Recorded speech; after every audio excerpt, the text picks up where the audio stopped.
Welcome, everyone, and welcome to the live stream for the Restitutor Orbis channel, and welcome to all viewers from the Old World Exploration channel. This is Lucius Aurelian. Thank you for joining us, and I'm delighted to be joined by Old World Exploration. X, good to see you again. Aurelian, thanks for having me. I'm really excited to be back, and it's been a long time coming. No doubt about it. I'm looking forward for this joint exploration into Winnipeg and the Bronx, and I think we're going to look at a lot of different questions and look to see if we can find some answers. So just say hello to everybody, and going right from the top of who I've already seen. So hello, Sergeant Mister. Hello, D-Word. Hello, Breaking Free from Narcissism. Got it that you're not going to be saying much. Old World, Los Santos. Oh, come on. No hamster wheel cranes. Oh, that's okay. That's okay. Got to go with the new name. Pete B, welcome. OIC, QCZ, Jamie Griffin, good to see you. Hey, Kathy. Hello, Timothy. Steve Blur, welcome. RDNZLR17, welcome from Plattsburgh. Tartarian Prog Rocker, good to see you. D. Keenum, welcome. They Live Sunglasses, oh, that's a good one. And What's Our Real Story, welcome. Anybody you want to greet? No, I think you rattled them off pretty good. I see a few faces from some of my lives and comment sections, so it's good to see you all in there. Marvelous. Well, so for everybody who's joined us, hey, Scotty, good to see you. What we're going to do is this is a two-topic exploration. We're going to start by taking a close look at Winnipeg, and Old World X has provided some great photos and give us a little bit of background. Hey, Al, good to see you. So we're going to go over that, and then we're going to take a look at the Bronx, and that's going to be two components to that, where we start by looking at what the Bronx looked like before the fires in the 1970s, 1980s, and then we're going to go back and see what it looked like after the fires. So, oh, thanks, cross-threading. I really appreciate that. Yeah, me too. Thanks. So, all right. Well, go ahead and lead us off, X, on what you got here with Winnipeg. Winnipeg. Well, maybe I'll just quickly show the viewers, just in case you Americans aren't sure where Winnipeg is. You're looking, if you made a North America dartboard and put a bullseye, you might choose Winnipeg as that bullseye. Geographically, it's right in the middle, dead center, right below these big lakes, not far from some of the areas we've looked at on both of our channels, Milwaukee, Minneapolis, Duluth. Okay. So just wanted to start with that little primer, and then quickly mention that Winnipeg doesn't have much of a history. We're looking at a population demographic. Modern day is 3/4 to a million, I guess you could say 750, but not many people here until 1900-ish. We're looking at 40,000 people, not cracking the 100,000 population mark till probably just before 1910. So we're told. So not a large, not a deep history in this region.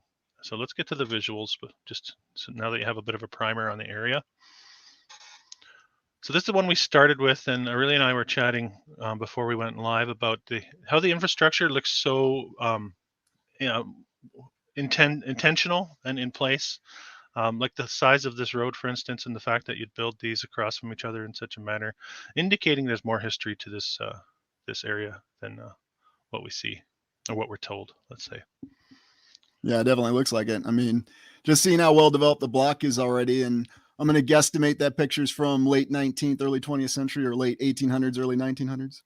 Yeah, somewhere in there. I don't have the date, but yeah, that's where I would put it as well. You can see the skyline back there. It's just filled with the towers and spires too, right? So no problem. We can get all that done in the middle of Canada in that time frame. Easy. Right, yeah. I am going to keep it moving. I'm going to try and get everything I have on this little file for everybody. Here's the, we'll look at this a little bit later, the legislative building, what you guys would call a state capitol. But this one I'm featuring the auditorium here, which I thought was interesting. Structure supposedly built in 1931 and 1932 as a make-work project in the Depression era. Now that's the wording I got on the Wikipedia, which I thought was you didn't. That's right. You didn't have the WPA up there in Canada, did you? You had something else, right? We call it just a make work project. We didn't actually put an acronym to it, I suppose. Make work project. I love it. Yeah, yeah. Oh Had to, goodness. had to keep the people busy, I guess, in the dirty 30s. Yeah. Yeah. Don't think about the economic depression. Just keep working. We have a YMCA. This is interesting as well. We have an exact year as a construction timeline given to us. January 1st to December 31st. Isn't that? I don't know. That is very precise. So Isn't it? that's one of those things where you have to question the records, given how precise it is. And I think when we see something like that, there's, to me, that's an anomaly because wait a minute, did data from Star Trek lay this out and design this and build it? Did a bunch of datas do it? There was no errors whatsoever happened along the process of that build, I suppose. Yeah. No worries. Ridiculous. Right? Absolutely ridiculous. Yeah. Interesting postcard here, a montage of some what we would consider to be old world cities, typical or old world buildings, sorry. In the looking like the financial area of Winnipeg. Now that's something else that you see a lot. Now I'm going to guesstimate that they'll tell us this is, early 1900s where you see the columns that are integrated with the wall, but I also like the towers there. That's pretty unique. Yeah, it's interesting to think that there's not really much here in 1870, and now we jump a couple decades and you have all this supposedly. Quite ridiculous. Oh, there we go again. Union Station style. So this is apparently the law courts no longer exists. Gutted by fire. This is the wording again, pulled off the Wikipedia. Gutted by fire in 1956. So either it's been totally remodeled or to be unrecognizable, or it's completely gone. I'm not sure. That's very impressive with the clock tower, and you got the subsidiary towers. And I'm sure if we could have actually visited that, we probably would have been surprised at how much the material is exactly like the Union Station in a place like, say, St. Louis. Mm-hmm. Mm-hmm. There's not much of a difference in the architecture, is there? Which is interesting. Also, to the very early time period, not many people living in Winnipeg, according to our historical record. Oh, there's a beauty. Yeah, exactly. The Knox United Church, they gave us 4 years at least to try to make it a little bit plausible here. But right during World War I, because there was nothing else going on in the time frame. So piece of cake. Where were all the able-bodied fighting men? They were building a church. Building the Knox United Church in Winnipeg. Yeah. There it is again. It's funny. It's funny how that they look so European to the eye of my youth. Let's say now that I know, more of architecture and what was really going on, I would say. But initially, I would say, wow, that's got to be somewhere in Europe. Oh, without a doubt. I mean, that kind of reminds me of the Cathedral of Learning that we see in Pittsburgh, and then it's slipping me the Rockefeller Cathedral in New York City that I took a look at. I mean, it looks just like that. That's an amazing church too. That one, the Rockefeller Church. I did a video on that a while ago too. Here's another one looking a lot like that. Again, that same architecture, Richardsonian Romanesque, they might call it, possibly. Yeah, another guy with HH initials. You have to enjoy that. Yeah, that's worth a deep dive. That HH, definitely worth a deep dive, I think. St. Boniface Cathedral, 2-year time period to build this. Now see, fire. That's the thing. I think that's one of the telling points, though, is we have this low population, but it's as though we have nothing to do but build churches. So.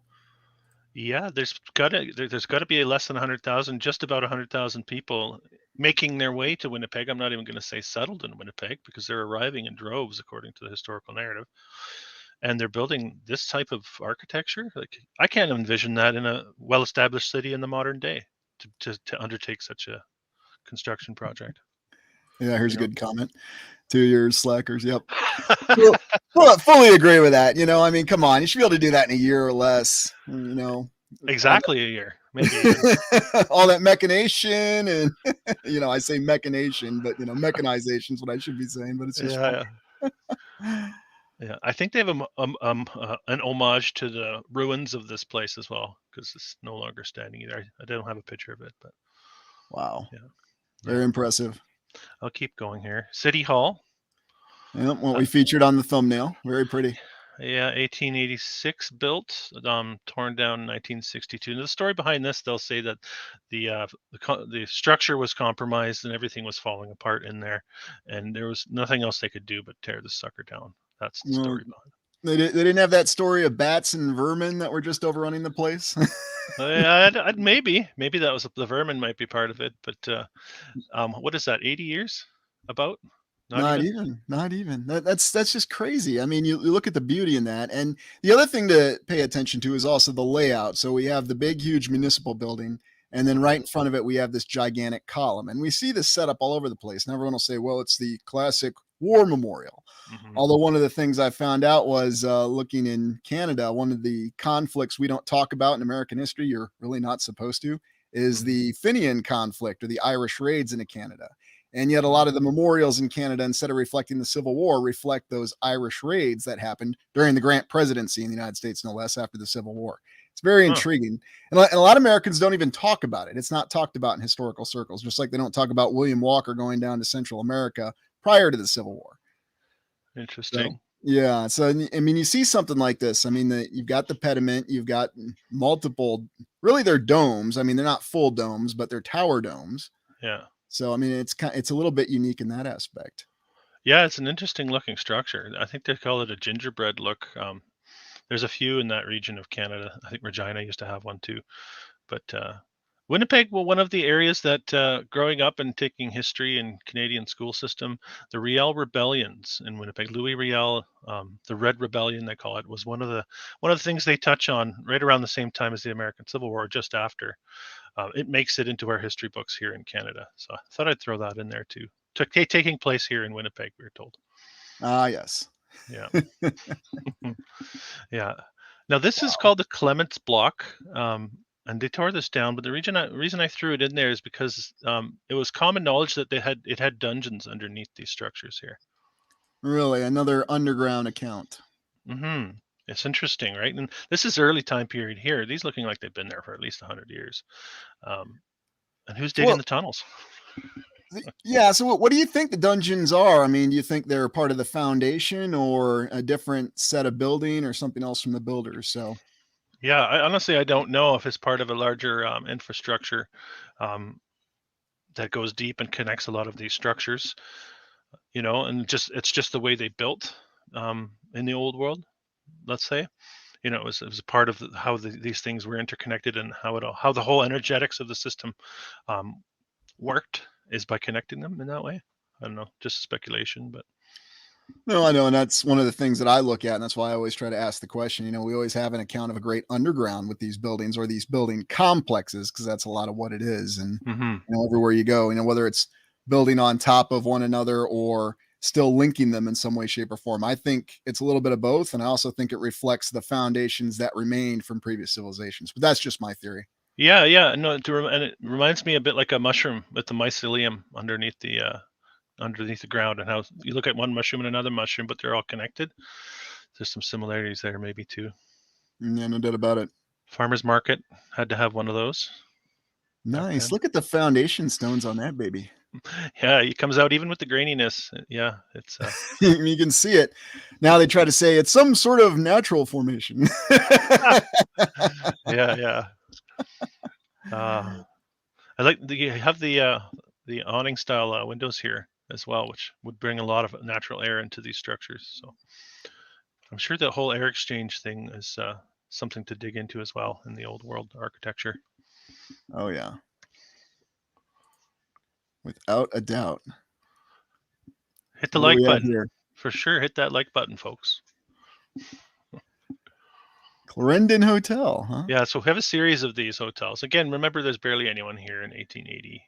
Not many people, a couple tens of thousands of people, but they're building stuff like this. So, and it's tied into with the railroad, Canadian Pacific Railroad, getting there in the early 1880s, we're told. I don't know. Oh, yeah. This another railroad hotel here, the Fort Garry. Supposedly a 2-year time period to put this sucker together, right before World War One this time. Yeah. Very nice. And you've got that same roof style that you see on the other hotels too, or at least Yeah, what they call hotels. very steep with the dormers coming out, and you get it again here up top a little bit. Um, yeah, burned down again. Same story, just repeats itself. Burned down again. 1899 this time, burned down. Here's a supposed picture from that fire. So Oh yeah, and isn't it funny how those fires can always be so widely and specifically destructive? Whatever they need to be, whenever they need to be. Like a laser point, almost. Oh, there we go with one of those little domes. That's unique. Another hotel, Seymour House, they're calling it here. So, yeah, let's get to the legislative building, whatever you want to call it, the Parliament. Well, check that out. We have one of those open lots all around it at that time frame. Yeah, looking a bit muddy and undeveloped, I suppose. Yeah. Interesting photo too. Yeah. Can see clouds. That's something. With 1913, 1920, they're giving us 7 years on this. They had to give it something like that, right? Otherwise, even everyone would be scratching their heads, right? So this is an interesting one too. Story with the boy on top. There's a weird one with that too. I'll show you. Sorry. There's always something on top of them. You can't have them plain. Well, apparently it's tied in with World War I, and this statue was supposed to make its way over from a famous statue maker in France, but the boat was delayed because of the war, and it took many, many years later for the statue to arrive. But when it did, it was like a hoorah, it arrived, and now we can put the boy on top. That's the nutshell version. Oh, yeah. It always has to be on a boat or some other transportation difficulty. Oh, there we go. Check out that gallery. Yeah, some interior shots for you on this provincial capital. And that's always the question to ask is why don't we build like that anymore? Because it's just too difficult, or we just can't do it, or we're not inclined to do it. It's not considered beautiful anymore. Look at the detail in here. Very nice. Amazing. Representing some Canadians in the BC times, right? Yeah, right. Yeah, and you'll like this one. You've seen this one before. This is also out front of that building. Oh, very nice. Yeah, that really represents the spirit of Canada if I've ever seen it. I didn't know the Sphinx was the national symbol up there. St. Louis, a little bit of a St. Louis feel to it, That's what I was thinking. Oh, yeah, that good old civil courts building. You should have seen what I went through to try to get into that one. That was quite a story. I'll have to share with everybody at some time, maybe at the end. Yeah, for sure. We have the Victor, the Queen Victor, with the whole world in her hands out in front, just in case you're wondering who's in charge. Oh, yeah. Yeah. Well, they don't want us to be confused. It's always got to be direct on that account. It's just how we got from point A to point B. But, who's in charge? Don't ask those questions. I like that. I like the little wordplay with the Victorian era and the victory over the old world. A lot of people have sort of played around with that too. I find that interesting. Oh, that's interesting. There's another one of those interesting photos. Oh, yeah, one of those places. I was wondering when we were going to see one of those. Yeah, I won't say it. I'll just keep moving. First legislature building. So this apparently was what they had before they built the one we looked at. That is impressive. And it's the same thing. There's always multiple buildings that we built in the same location. Yeah, it's just ridiculous how you have like several generations of these magnificent structures and you have such a short timeline of history. It doesn't really make a lot of sense. Never did, never will. Police court building, 1883. Supposedly this one was built again right at that time period where there's not really many people there. Another one of those awesome municipal buildings, as we'd call them here. Yeah, post office, this one. Oh, very nice. Built 1908, demolished 1962. So what is that? 50 years? Not even. That's nuts. That's just nuts. Oh. It didn't make the cut. It must have been leaking everywhere after 50 years. They had those bats and all those rodents that were all over the place. So sorry for you. Off you go. Yeah. This is also a post office. Oh, wow. I haven't quite seen a post office like that, though. I guess you could say you got the gingerbread coloring going on there. That's right. Yeah, that's a part of that look that we see in some of these places. Nice looking building, though, for sure. Oh, very impressive. Here's what's left of that post office, that first post office. This is an homage to that as well, apparently.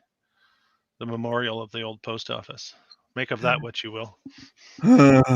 Yeah, unfortunately. Yeah. Here's some rubble, and once it was there, and that's all we've got now. I think it's almost like thumbing their nose at us. That's how I see that, but maybe without a doubt. Yeah. So we're going to look at a bunch of schools. All right. Yeah. Yeah, we got quite a few that are. It's funny you get this structure. It's sort of a simple structure, and then you have that sort of front tower, central tower. You see this a lot too with the old world buildings. Yeah, And you'll see. exactly. It's simple, but it's something we just don't do today for a variety of reasons. Yeah, it really adds curb appeal. As you're walking up to a structure to have that, that front tower. Well, and especially the base foundation stones. That's people don't use the M word on it, but that's what it is, using stones and constructing it that way, and that's your baseline for your foundation, and it makes a lot of sense. And you can actually see some older houses that are still made that way. Yeah, it's a nice look too, and I've seen people try to mimic that look in the modern day, and it looks terrible because the weight is all off. It's all about sort of weight and depth, right? I don't know. Hard to Well, duplicate when it's fake. oh yeah, good comment there from Rebecca, because I'm going back to the courthouses that I looked at in Iowa and that one in Marshall County, which you met up with somebody from Grundy Center, and I looked at that courthouse as well. I don't know if you remember that, and there was some weird things going on with the broken windows there. I came across a sheriff's deputy who gave me 3 different stories, and then one guy even said the windows were never broken. It was bizarre. Just thought I'd share that with you because I hadn't brought that up. And the courthouse I looked at was just southwest of that in Marshall County, and that was the one that took a direct hit from an EF4 tornado, and all it took off was the cupola that they built in 1970. The rest of the courthouse was built in 1860 or 1870, no problem. Solid as a rock, eh? That's awesome. Yep, that's right. Yep, it's still there. It's fine.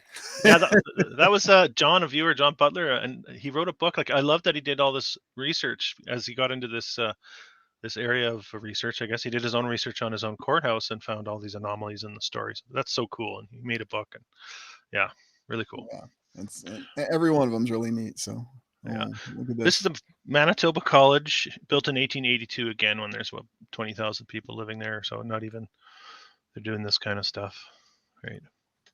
Wow, As you would. very unique. That there's almost an Asian appearance, I'd say, about that, just by styling that you wouldn't expect to see anywhere in the Western Hemisphere.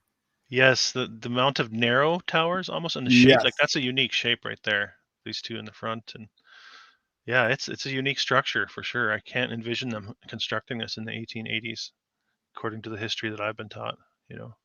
Yep. I don't know. It's just the roofs are always really unique too. When you look at, because we always have issue with how we do roofs and shingles now, and yet whatever they seem to use at that time seemed to be very resilient. Yeah, there's rock solid, and like just the wind doesn't budge them or anything like that. They just, yeah, the building materials are far superior, I'd say. Yeah. And yet they were able to manage them and build with them, despite the fact that, we hadn't, according to the official account, invented heavy machinery yet. Yeah, to construct them and to cut them on site to make them fit and all these things. It's like, come on. Yeah, Normal everybody school. was a stonemason and everybody worked hard until they died. Yeah, the colleges back then had domes everywhere, and yeah, it's ridiculous. It just doesn't make sense. Why so many schools with all this type of, Yeah, domes and yeah. you just can't get enough of it. They loved the mansard style roofs with the dormers too.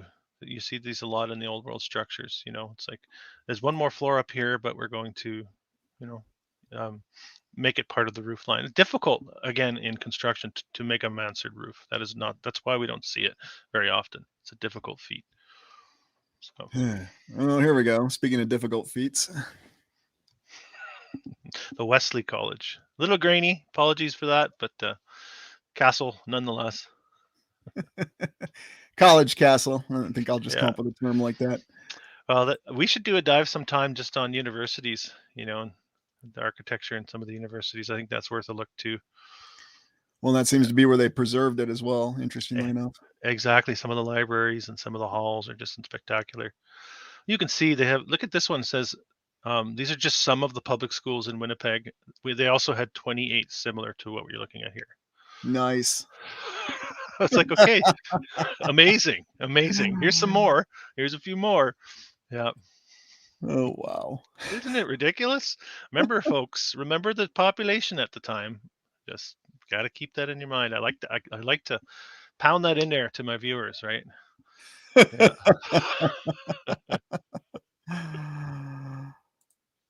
That's a very unique one with that tower. Yeah, the fire hall. That's the fire hall. Yeah, very fancy looking fire hall with fancy brickwork, right? We need to have the tower so we can hang out the hoses. That's what someone told me for. I think it was when I did the Milwaukee exploration. So you can pull out the hose and reach farther? Is that I guess so they could hang them up and dry them out. That was the official account. But you know, you always get such an interesting story with the official account. So here's another college, another institute of learning, of course. Beautiful.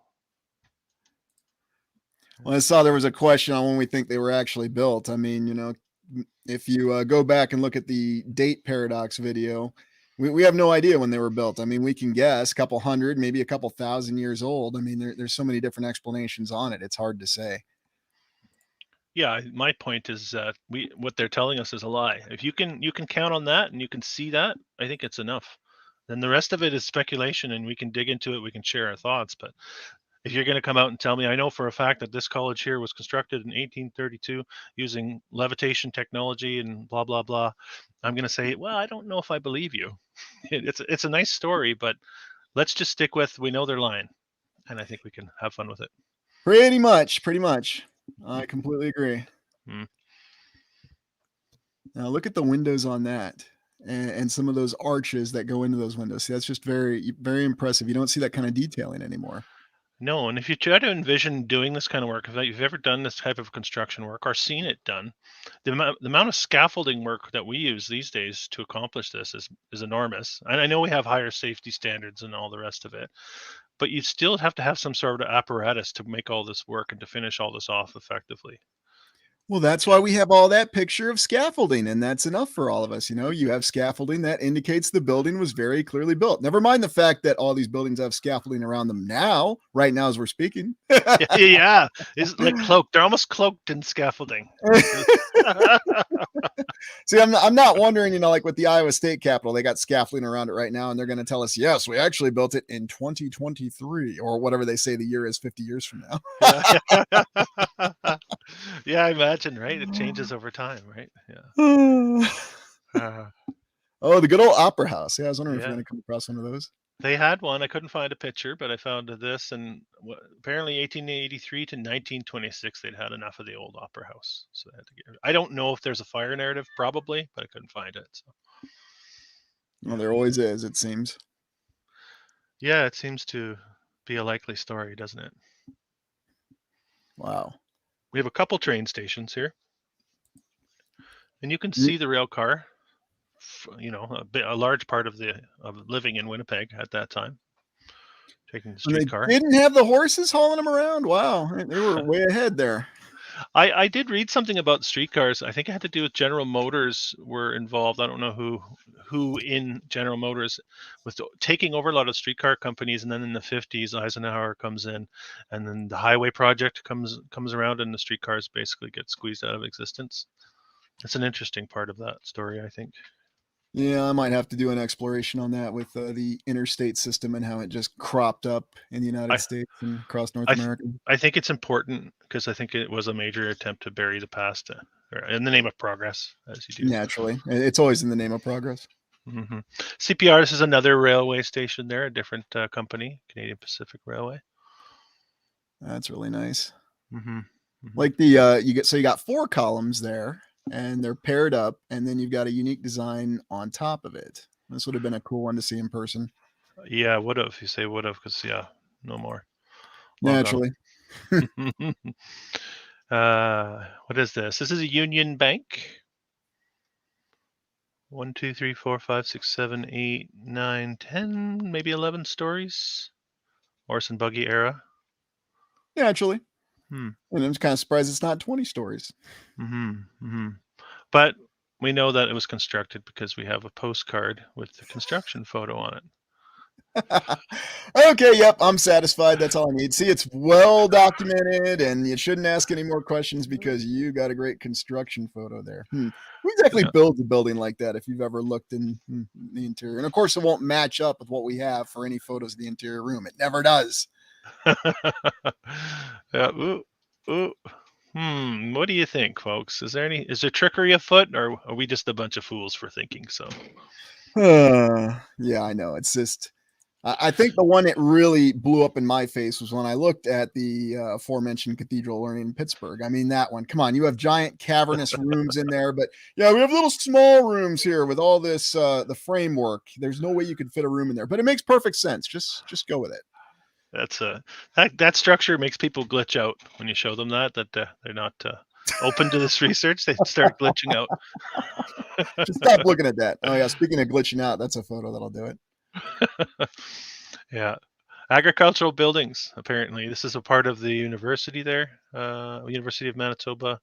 Again, you can see all in the background these structures that look like they've been there a while. Very, very nice. And one more photo for you, and that'll be the end of it. This is the Dance Pavilion, Winnipeg Beach Dance Pavilion. That is really, really nice. Now, so a dance pavilion with little towers on it. So, when you're in between dancing, you can go up there and, just take a look out. Hey, honey, let's go up to the tower and look out. It's really romantic. Now let's go back and dance. Yeah. Do you think they could fit a dirigible in there? You think you could squeeze one in there? You could probably get an offloading ramp and an on-roading ramp on and off that without a problem. Interesting. So that's a little look at Winnipeg. I did do a deeper dive on one of my Knuckleheads broadcasts a couple months ago now.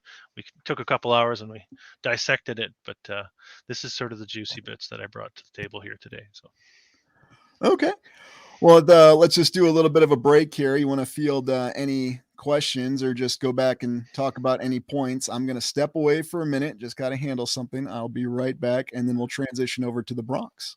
Sounds good. I'll be right back. All right. I'm just looking at the chat really for the first time here, guys. I've been trying to focus on my presentation, but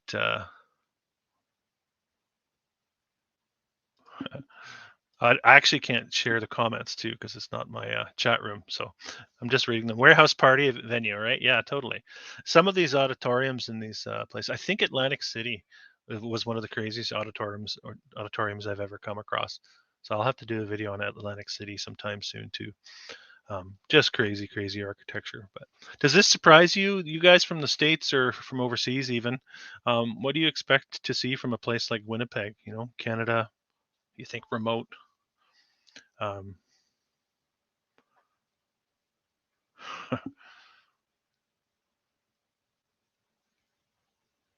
Yeah, I don't know. Somebody's at Old World's Los Santos asked me, what's the deal with those European corner doors? Good question. I don't know. Is there something I should know about them? I think we don't really see it all that much anymore, but it seems to be a part of the way that they built in the old world to have the door on the corner, sort of the feature where you could see the entrance from two different directions or more. It's a nice feature for sure. We'll go back here. I don't know if we saw any in this presentation. There's that school again.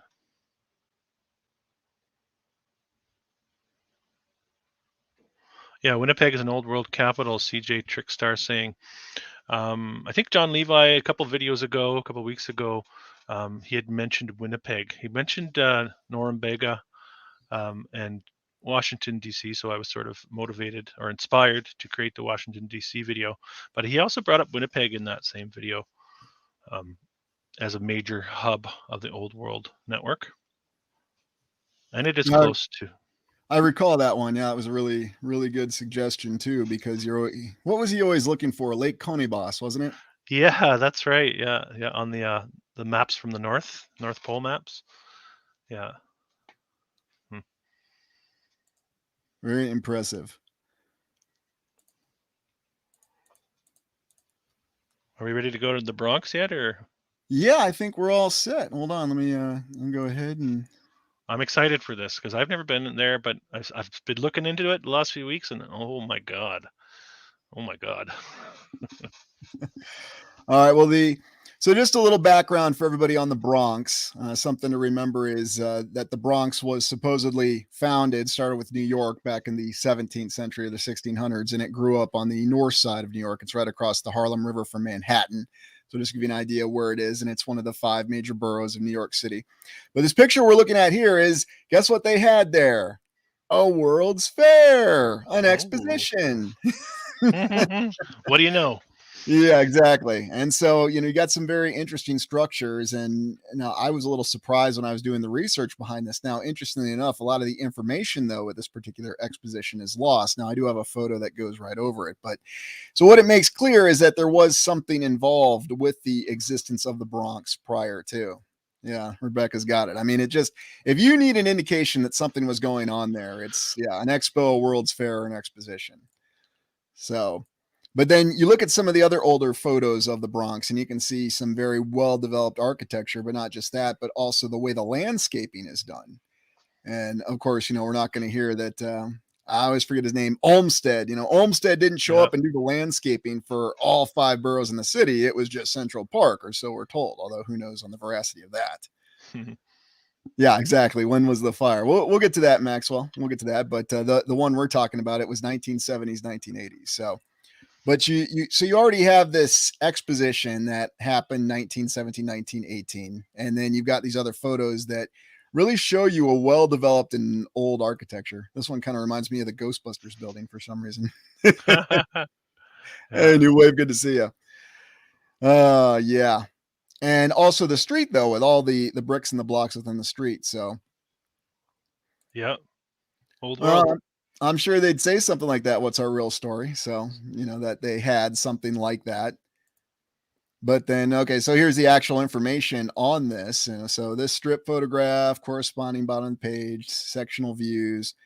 Okay, so it's the bird's eye view, but it's really interesting because you don't really get much detail on this specific exposition. So this is something I'm going to have to do some research in, and I'm probably going to do a follow-up on some of these expositions. Basically, the expositions no one else has really covered. I mean, everyone's covered the Chicago exposition, this exposition, that exposition, everyone in California. So I'm going to see if I can find some ones that people haven't covered as much because I think they're just as interesting. I mean, we've got some interesting structures here. I mean, look at this baby. Whoops. Wow. And then you've got this long building right here.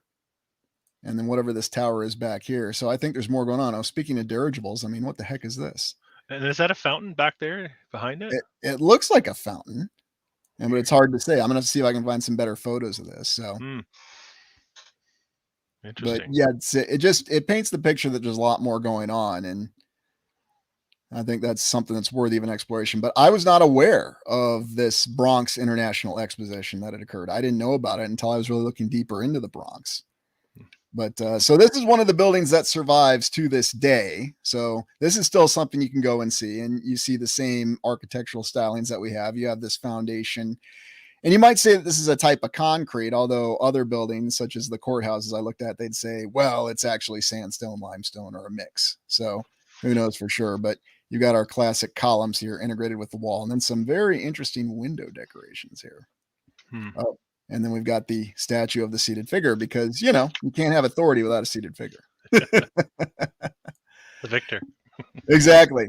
And this is the Great Concourse Hotel, and this survives to this day as well. Now, this might be a little bit more of a subtle building, but you can get an idea of something that looks like it's from a different time, a different place, and the fact that it's doing so well and it survived all those fires.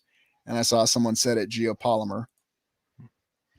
Got the urns on top there, too. Yeah. Oh, yeah.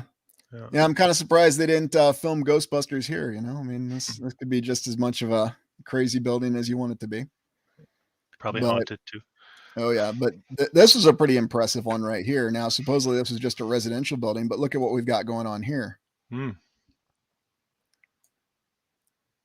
then up towards the roof, and, you get some of the gingerbread styling. Now, what's unique about these buildings from the Bronx is they give the impression of being a lot older, which is something I find quite fascinating, is just how they're supposed to be older. They look older, but then, well, no, they were all made at the start of the 1900s, but the account is very difficult. Well, there's something else to know about these photos that we're looking at. A lot of these photos are from a tax assessment that occurred in the 1940s. And so what they said they did is they had people going around and taking photos of these buildings as part of a tax assessment during World War II, no less. And so I find that very suspicious. Like, wait a minute, it seems like they're documenting the buildings for some, dare I say, nefarious purpose. Because a lot of these buildings that they documented as part of this tax assessment, well, coincidentally, they didn't survive the fire in the 1970s and 1980s. Because, I mean, look Yeah. at the top right here. Yeah. You know, I always joke about you got your parapets there so you can reenact your scene from Death Stalker 3. That's an interesting shape, that building. Yeah, that's unique. Yeah, it's not something that you see a lot of. So just trying to get to the bottom of it. Yeah. Let's take a look at the next one. Now, and I always enjoy having it whenever they have the horses pulling the electric car or the trolley or whatever, you know. But I mean, this because it doesn't make any logistical sense. It doesn't make any logical sense. You know, I own horses and I've seen horses, and my grandfather trained horses, and they're great animals. But to actually have them pull around a trolley like this, it just doesn't make any sense. Why wouldn't you just have a nice little wagon with a wide opening? It would be a lot easier logistically. You get a lot more out of the animals during the day. They last a lot longer, as opposed to, oh yeah, let's have them haul around a trolley for 50, 60 years. Or does it make more sense that the trolleys were there and they needed to use the horses as their only means? Yeah, that's a good one. The cart before the horse. Simple logic. Yeah. Yeah, exactly. It's one of those things that you see that just, you know, has your mind going up to all kinds of different places as to what's the explanation. They got to be heavy. They've got to be heavy. Oh yeah, without a doubt. And I mean, it's the wear on the animal. Why not just have a lighter wagon that you can achieve the same purpose? You have the ability to go to more places on the terrain as opposed to being stuck on these tracks. You know, That's the thing, right? Yeah, it makes more sense. No, get the horses, pull it. Yeah. So here's an earlier photo of the Concourse Plaza Hotel. And so 161st Street, so, you know, way up north of Manhattan again. But here you can see a little bit more of its glory. Mm-hmm. But yeah, there are those urns. Yeah, so those urns, they can obviously survive anything. It's a large structure too, very large. Yeah. Yeah, it's one of those massive hotels that you see all over the place. Now, this is a very interesting one, and this is part of that tax assessment documentation. And it actually looks very similar to what we just saw in Winnipeg. And I think that's where we see the start with, you know, what you have in Winnipeg with a bit of that glory aspect of it. But now we're going more to looking at the reset aspect of it. Now, I just saw someone comment, hold on a second. Let me make sure I get that up. They saw a blur in the sky. And, you know, you see blurs like that everywhere. I mean, is that possibly an airship? It could be. Or is that something else? Not sure.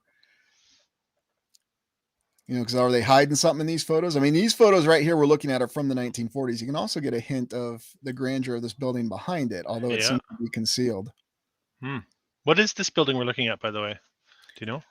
This is supposed to be, no, actually, I do not know. I couldn't find exactly what this building was in the tax assessment. It was not with the record, so I might have to do a little bit more digging to see if I can find it. Look at those statues. Oh my God. I didn't Yeah, see them exactly. at first. Yeah, well, that's what I was trying to zoom in on, is just so you can see the detail. This is the Bronx, you sure? That's what they say. It's part of that tax assessment. Yeah, not what you'd expect to see, is it? No, it's not. Wow.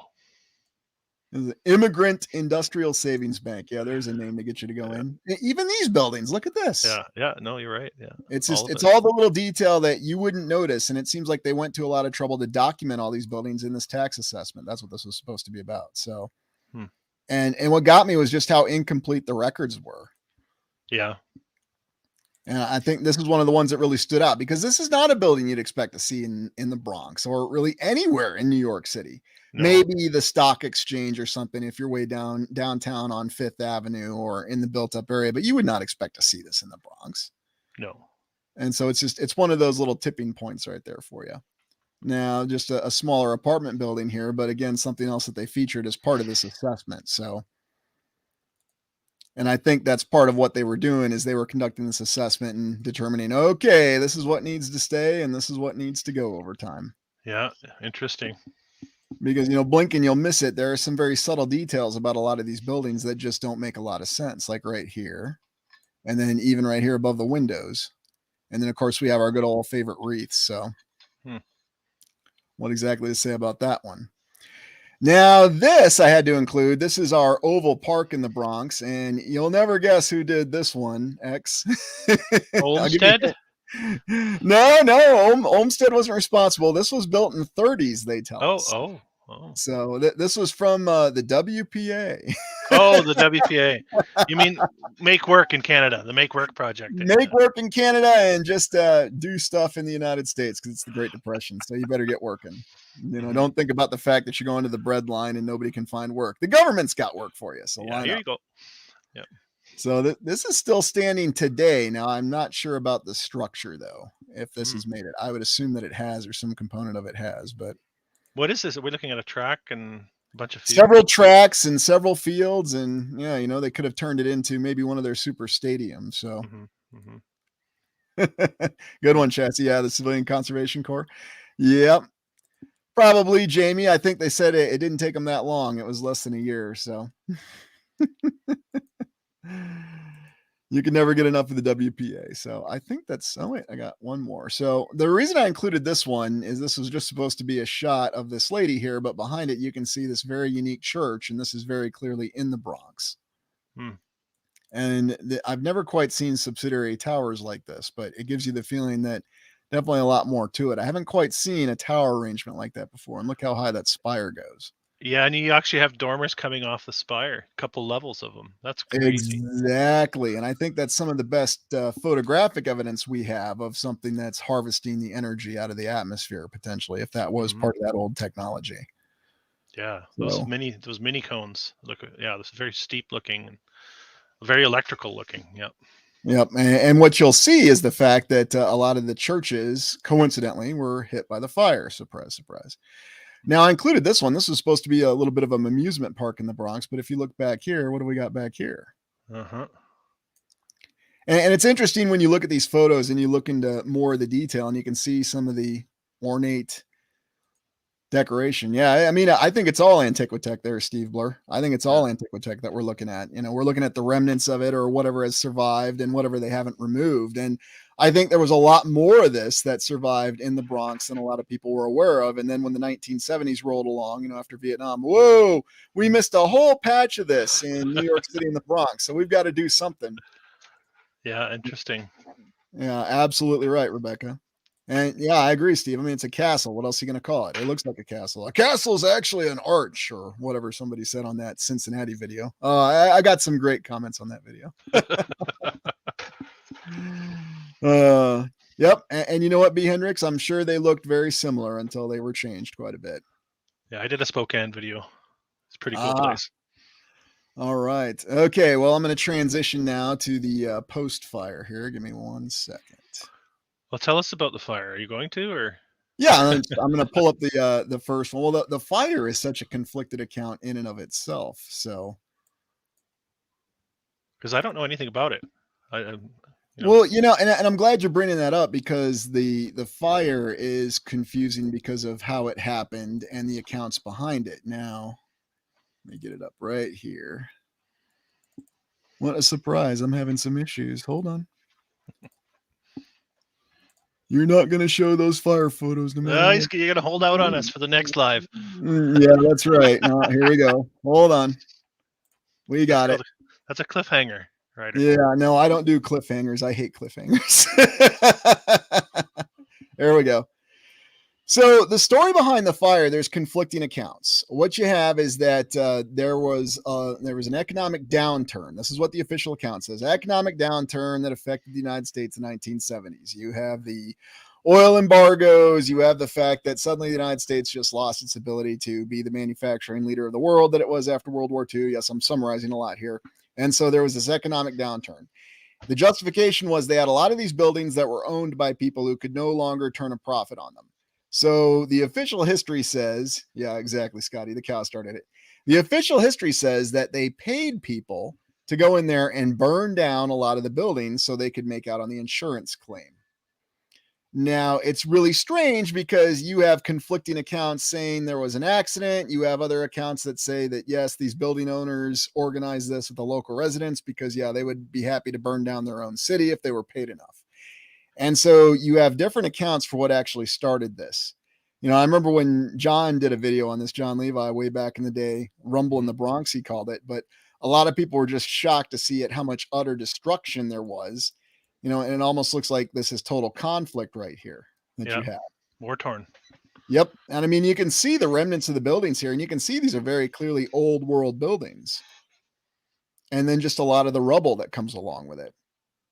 You know, I've noticed that whenever I try to talk about this in certain videos, it's interesting. We'll just say what audience it actually reaches. Hmm. Hmm. So, because I just don't think we're supposed to talk about that or talk about it directly. And I'm just going to flat out say it here because I think that's a lot of what's going on. Mm-hmm. And so, like here, you can see it here with these residential buildings, but then just all this rubble that's out in front of them. But then you have the old brick street. Yeah. So, what we're seeing is what I suspect happened. It was an intentional effort that targeted a lot of these buildings that they did during this tax assessment in the 1940s. Hmm. And so as a result, you know, of course they've got conflicting accounts. It's always conflicting accounts when it involves a fire or destruction. You know, there's never one responsibility. And, you know, there's many different explanations for what it is, but it's funny how it always seems to hit this particular area. Boating accident. Yeah, good one, Tartarian Prog Rocker. I still like that story from St. Louis. Yeah, it was a steamer that crashed and burned down half the city.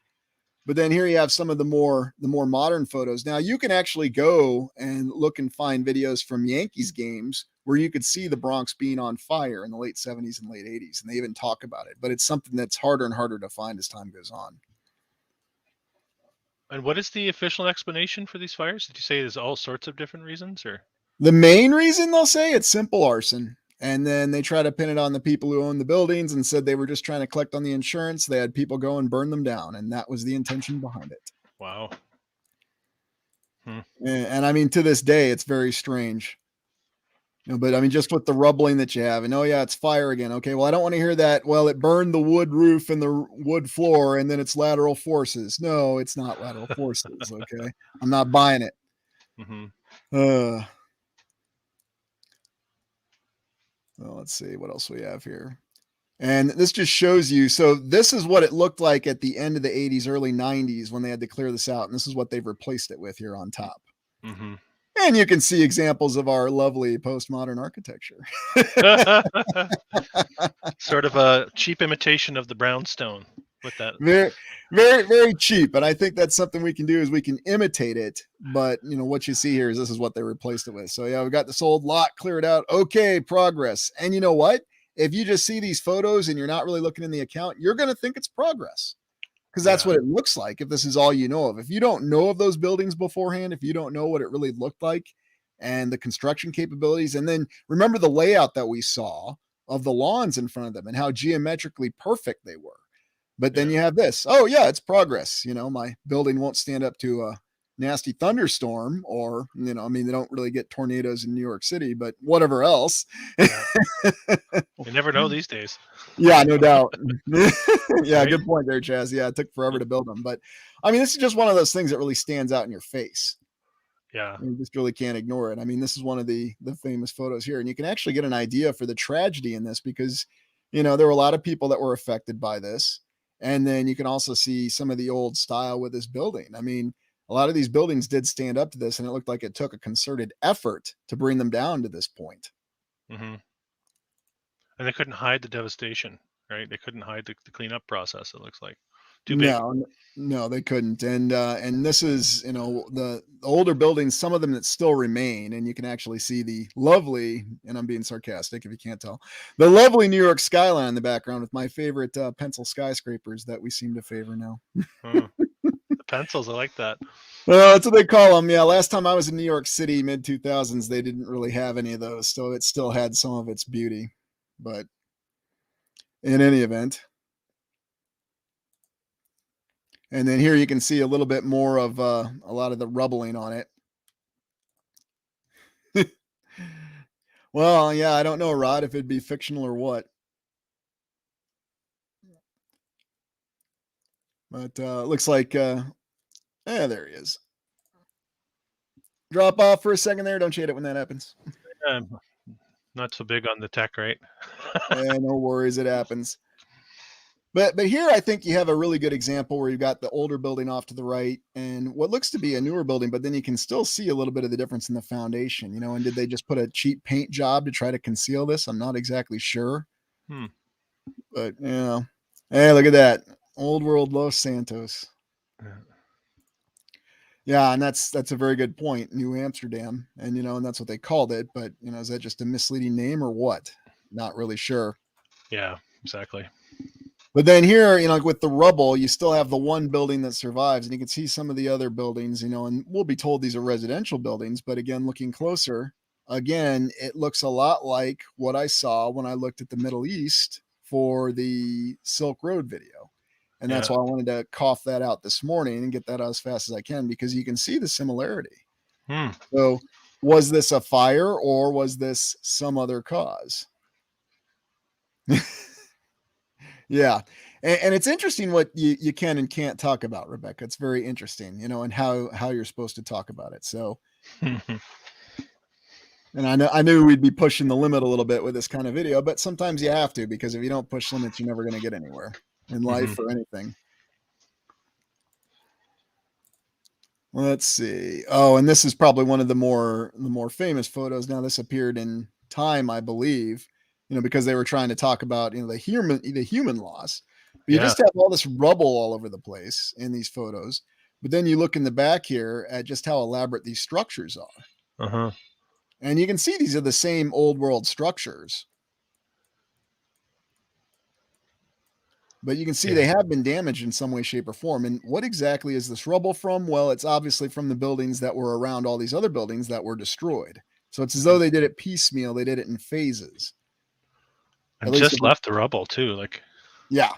And that's what they had to go in with the bulldozers. Now, the official account says that these fires happened late 70s through the early 80s.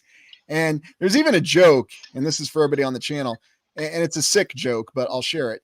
So Italian film companies always like to make, cheaper knockoffs of American films, and Mad Max was all the rage in the 1980s. So what they did is just look up Something in the Bronx, an Italian science fiction film. You'll find it, Warriors of the Bronx, this of the Bronx, that of the Bronx. They would go there and they would film and have it dub as their post-apocalyptic land. That's so interesting. Yeah, I mean, you can find it. So very, very likely, Steve, or some combination of effects, I would say. So good to see you, Captain Flatastic. It's been a hot minute. Glad to see you. But my whole thing is, I think there's a variety of causes to it. I mean, it could well be, different causes, and they just wanted to eradicate these buildings and the evidence of what was there before. I mean, here you can see the rubble that they're on. That, this isn't just some of the cheap rubble that we have from, what we make today. I mean, it wouldn't be any problem for them to bring those buildings down. Just watch The Dark Knight. You can watch it when they destroy that hospital, what a New World building looks like when it goes down. When the Joker blows it up. I mean, that's what you got there, an honest demolition. That's exactly what it looks like, because Christopher Nolan at that time was all about being as realistic as possible. Yeah, interesting. Oh, yeah, the Warriors. Good one there, OIC. Good old Michael Beck.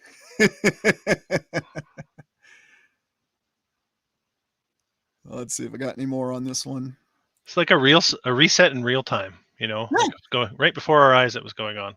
And you know what? And I think that's what it really boils down to. And it reminds me of how we can explain the presence of the Art Deco buildings that seem to buck the historical trend. Well, look at this. This happened in the 70s and the 80s, according to the official account. And here's one of these churches. And you can find a lot of pictures of the churches that were just utterly annihilated by whatever was going on, whether it was fires set by vandals or whether it was some other force or some other effect. And I mean, here you can just see how this church is completely gutted. But then, interesting enough, behind it, you have another unique building that doesn't look like it's something that we would be familiar with, does it? No, but they might call that Art Deco. What do you think? I think you're dead on. It's an Art Deco building. Yeah. Yeah, but, the timeline thing is strange for sure. It is. Is it an overlapping timeline? Is there something else going on, or are we just being constantly deceived? Because the other thing I've noticed is just how often they're always doing renovations on these buildings that we have now. Yeah. So I wonder too, have we really been so unconscious or subconscious to not be conscious of what's going on around us, Yeah, I've wondered that myself, and I'm not sure if that's really the explanation or what. Wow. And here you got it where, is this someone just trying to make a living, or is this one of, you just don't know. They'll show you a picture of somebody who's out there. Is that just someone who's trying to survive? I mean, that's what it looks like to me, but you don't know. They can put whatever they want to with the image. but just a lot of rubble and a lot of buildings. It's really, really strange. Must have been big drug problems too. Yep. Well, and that's all over the place now. Yeah. Here's another one of these churches that I found that was clearly gutted. I mean, you can see what's left of the cymatic window. Kind of makes you angry a little bit looking at this, Well, and it gets to be an even more, I don't want to say a priority target area, but it seems like it was designated a priority target area when they did that tax assessment. The fact that there was an exposition there. I mean, you have all the evidence showing that there was something there that they were going to go after it. So that they were going to target it. And here's another angle of that church from before, but then you can also see some of the gutted buildings right here. Yeah. Oh, but look, there we go. We got police presence, way after the fact, and everything's already in rubble. Yeah. So better late than never, right? I'm not bashing the cops, but it's an interesting photo that they do show that because they want to give you that impression. So yeah. But I mean, you try looking into what really happened there on your own and doing your own research. I mean, you'll just get conflicting accounts. You'll get conflicting local documents. You'll get a conflicting history on it. And I can remember in the history department, instructors just arguing when I would ask them about this. This is one of the big exclamation points that showed me, something seems a little off about all this. And I think here, I mean, this isn't exactly what you'd think of as traditional buildings. I mean, what is going on back here? Yeah, weird. And I mean, you can see what's left, but clearly a lot of this was just brought down over time. So it's crazy too. Malcolm. Hey, what's up? Yep. Yeah, it's crazy to attribute this to just random arson. Like that's just, how can that possibly be? Yeah, well, exactly. But I mean, if you look it up, that's exactly what they try to tell you. That's what they'll tell you in the official account. Yep. It's random It's random arson. And Mark, it's not just Wikipedia. This is actually what academia will tell you is the official explanation. They usually tend to be in tandem. I can acknowledge it. Now there are Wikipedia, there are some things that'll vary or diverge from it a little bit, but for a lot of it, that's just what we're saying happened. That's Wikipedia's job, as far as I'm concerned, is to toe the line on the narrative. That's why it's there. Yep. Or to see who's going to ask any questions or just accept everything as it is. Well, breaking free from narcissism, one possible cause, the actual fires, bulldozers. I mean, I think they used everything on this. I think that's what we're seeing here. So. But I mean, it's just one of those things that defies explanation. It's one of the reasons why I wasn't afraid to go after tackling the Art Deco buildings, because, you think if you go off the timeline, yes, that factors in just perfectly. But this right here shows you, it's evidence that you can't deny that there's something more to it, that suddenly the Art Deco buildings really become either somehow something left over from the old world, the previous civilization, or it's an overlapping timeline. It's really hard to say. Yeah. Yeah, old power structure, and I think that's what you see a lot of it with these. Yeah, maybe, or some variation on the technology that that individual was given credit for. Although remember, he wasn't a successful American because he died poor, even though he was living in a hotel at the time. Is that the New Yorker hotel? I think that was the one he was in. Yeah. Yeah. They still have his room. You can go see his room now. It's a tourist attraction. So. Oh, yeah.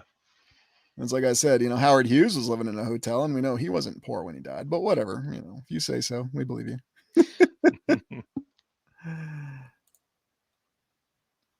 Now, I think on this one, you can see that in a lot of these images, and you're not going to find images that have a better quality than this. I think you can get the hint of the old world architecture, but they want to constantly try to make you question it in terms of what you're looking at. They want to try to make it look run down, that it's been there for a while. And this is what happens to it. A little fire and bam, it turns to rubble.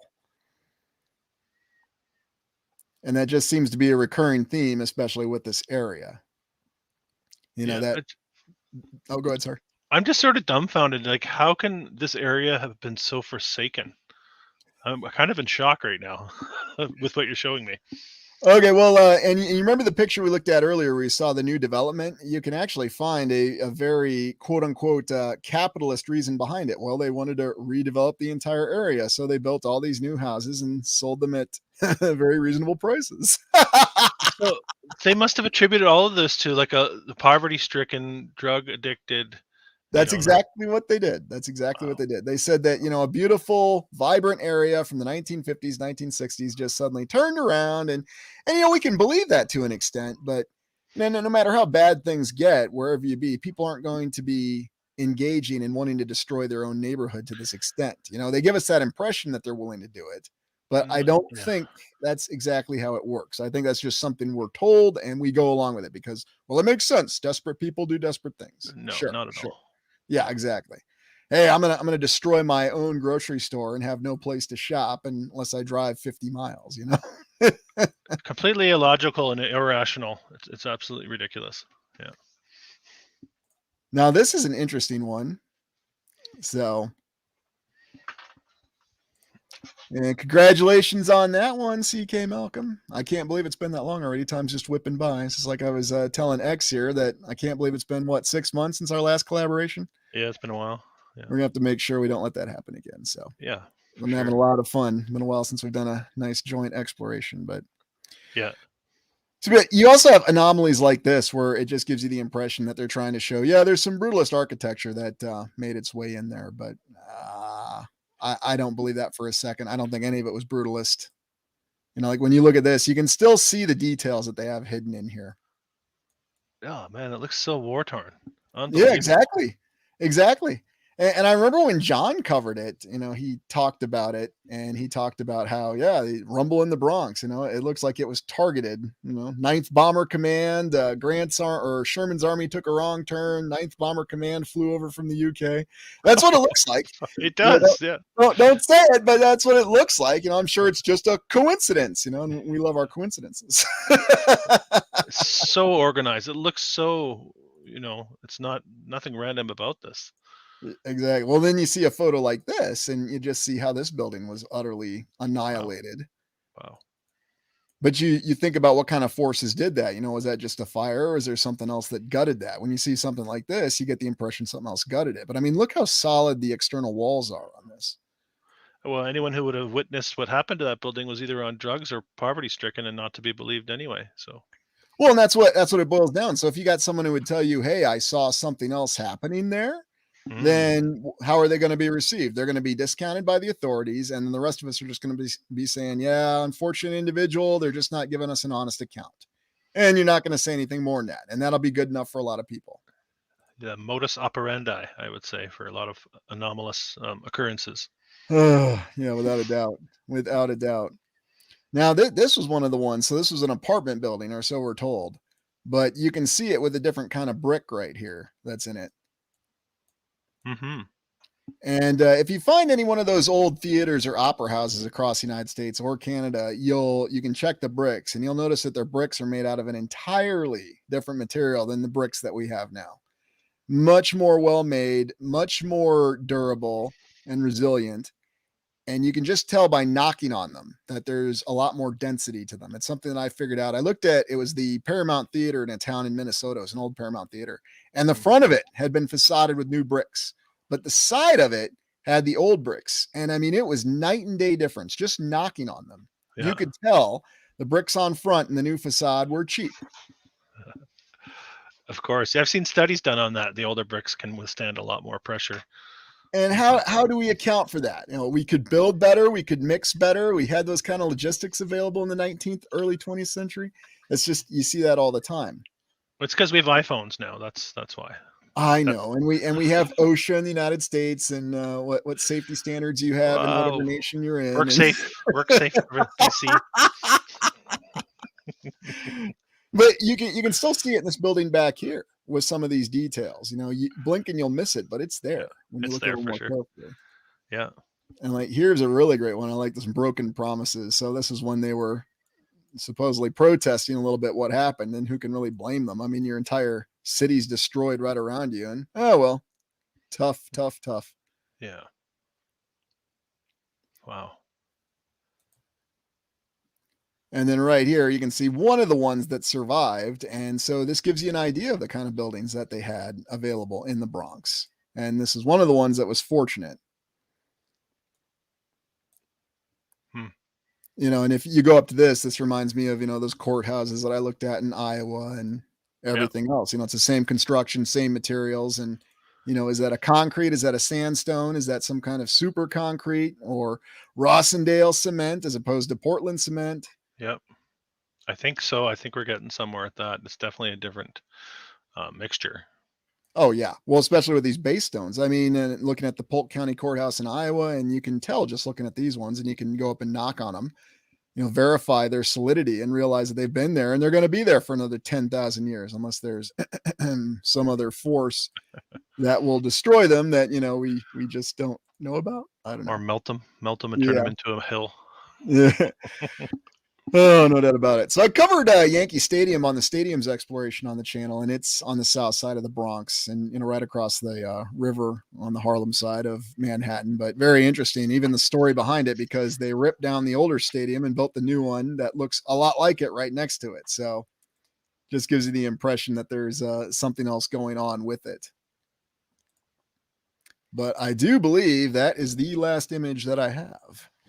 And that gets us through the exploration of the Bronx. So, wow, what a story! What went on there? Jeez. Yeah, I don't know. And I mean, when you have what happened, like with Yankee Stadium, that they just built the new one right next to the old one, quite literally. And I showed that in that exploration. I think you can. Yeah, there's the old lot right there. Mm-hmm. Yeah. So I mean, it's as though they're trying to confuse us. They're trying to confuse us with what's there, what's been there. You're constantly doing renovations.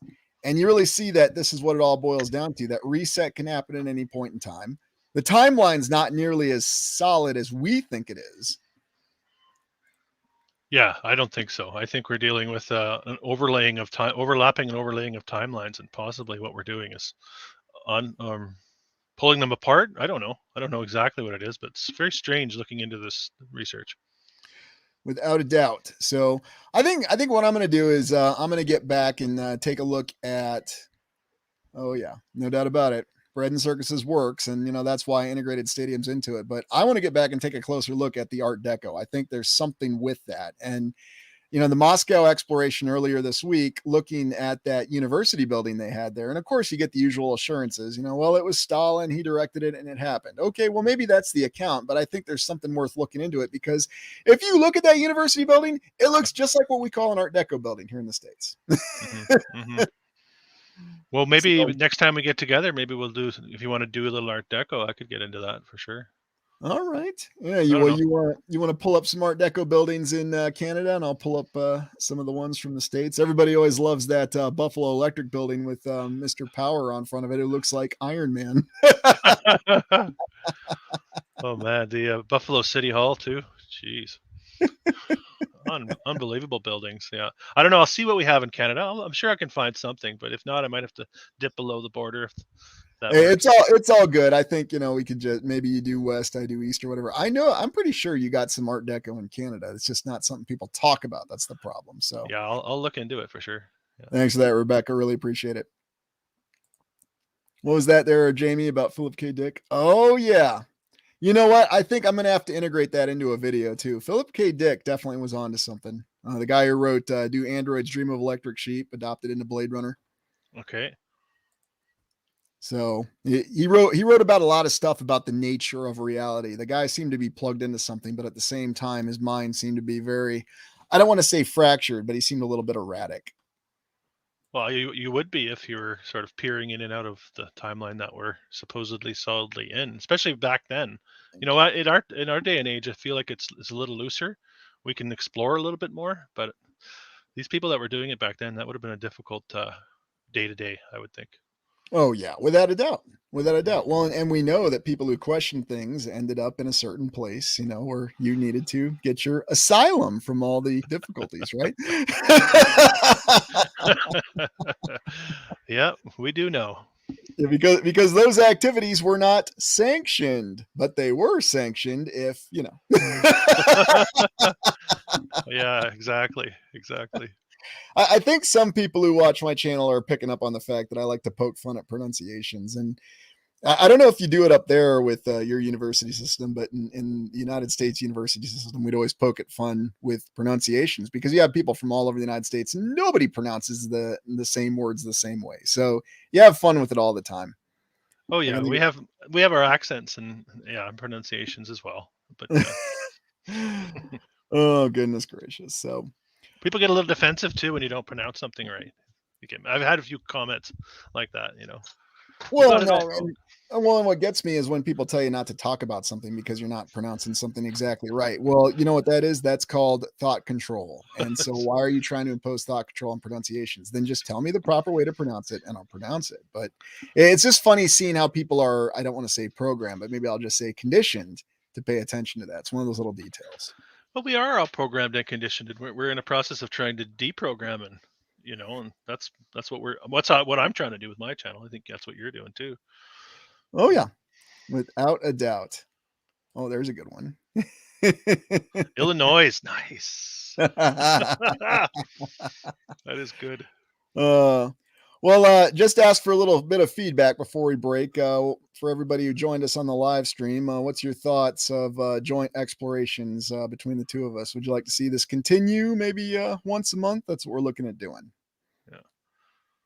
So just give me a thumbs up or high five or whatever else, and we're gonna look to see if we can continue. I would definitely like to continue with that Art Deco because I think that's something to really look into that no one's really looked into because they don't really touch that so much. So yeah, if we get crickets on this, I guess this is our last broadcast together. yeah, I don't think we're getting crickets. A lot of thumbs ups, a lot of definite yeses. So I mean, I just seen what everybody thought, but it's so much fun, and sometimes you need to have fun and do what's right. So. All right. Well, maybe say in November we get together for a little Art Deco exploration, and maybe we could divide up some areas or whatever else. So, sounds like a plan. All right. Well, as always, X, it is great to spend time with you, great to explore with you, and for those of you who have joined us from both channels, a wonderful group and great comments. And I think we're going to make this a monthly event if that works for you, X. You bet. Yep. All right. Well, everybody have a wonderful weekend wherever you are in the lands. And by all means, one thing I try to do, X, is I'm going to post the pictures on the Reddit that I have. So I don't know if you're keen on sharing your pictures or not, but I don't know how, actually. I would if I could. I should probably figure that one out. Okay. Well, or if you want to share any of them or whatever else, I can post them up there. It's completely up to you. So, what do we got here? QCZ request for exploration. Catalan architect Antonio Guadi and his Art Nouveau, Sagrada Familia, and all those other amazing buildings. Ooh. Oh yeah, we can definitely hit that one up. QCZ. I started to look at that in the cathedrals exploration I did. So. It's fun. I've had the Sagrada Familia in the back of my mind for a little while now. So. And thank you very much for that, QCZ. I greatly appreciate it. Yeah, I think we can add that up, and I can either tackle that individually or we can tack that on as a little bit of a bonus with our Art Deco. I mean, I think we've gone about an hour and 17 right now, and still have a pretty good core group. So yeah. I think we can get away with an hour and a half. What do you think, X? Yeah, that's a good amount of time. Yeah, for sure. Okay, yeah. Perfect. All right, so I think we'll just look to tag that onto there. So. Art Deco, and then we'll look into our good architect friend here, another Antonio. Kind of reminds me of the Italian guy they got to help him do the Kremlin. All right. Well, I think we're going to close it down. Appreciate everything. If everybody has anything more to comment, go ahead and let us know on Reddit or go ahead and comment on the video once it's posted. And X, it was wonderful doing an exploration, and thanks for joining us. And, if you want to do it at your place next time, we can do it at your place next time. I'm wide open. Okay, Aurelian, it's good chatting with you again. I'm happy to be here. So looking forward to the next one. Yeah. All right. Okay. Well, everybody take care of yourself, X, and have an enjoyable weekend wherever you are in the land. And that's all we got.